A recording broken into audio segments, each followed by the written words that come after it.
you. As you can imagine, historians are eagerly awaiting the release of these never-before-seen files related to the assassination of President John F. Kennedy. The National Archives here in Washington has until October 26th to turn them all over. That deadline was set by Congress 25 years ago. Scholars, as you would expect, they're hopeful they're going to get their hands on these files, mostly from the CIA and FBI, that could clarify some unanswered questions about the assassin Lee Harvey Oswald. The one person who could stand in the way, President Trump. More than 50 years after his tragic death, the endless fascination with President John F. Kennedy lives on. And now the public could soon learn new details about his killer. The National Archives is preparing to release more than 3,000 never-before-seen documents related to the assassination, unless President Trump decides to keep them secret.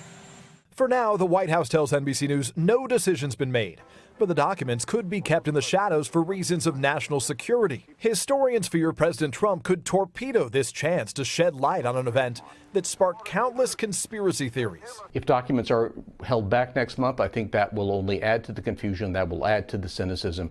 And from an historian standpoint, from the standpoint of an American citizen, I think that would be a great shame. One of the more bizarre conspiracies promoted by Mr. Trump himself, touting a widely discredited National Enquirer story about Senator Ted Cruz's father. His father was with Lee Harvey Oswald prior to Oswald's being, shot. I mean, the whole thing is ridiculous. The new files may contain new information about Oswald.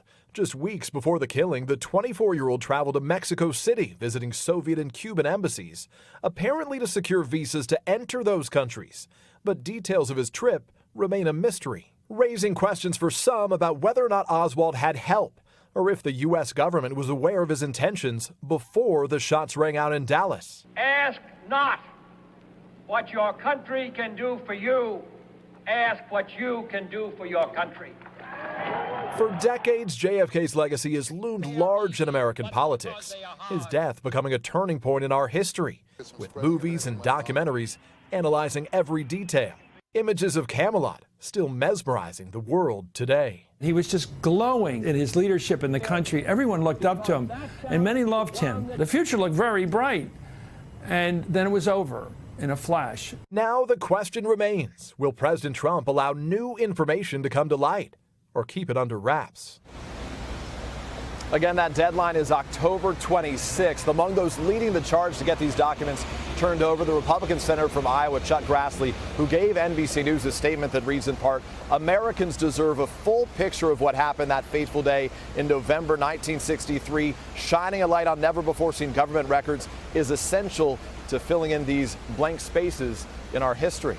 Back to you guys. After all these years, there's so much interest in that subject. We'll see what he does. Exactly. Peter, thank you. Hello, Today fans. Thanks for checking out our YouTube channel. Subscribe by clicking that button down there and click on any of the videos over here to watch the latest interviews, show highlights, and digital exclusives.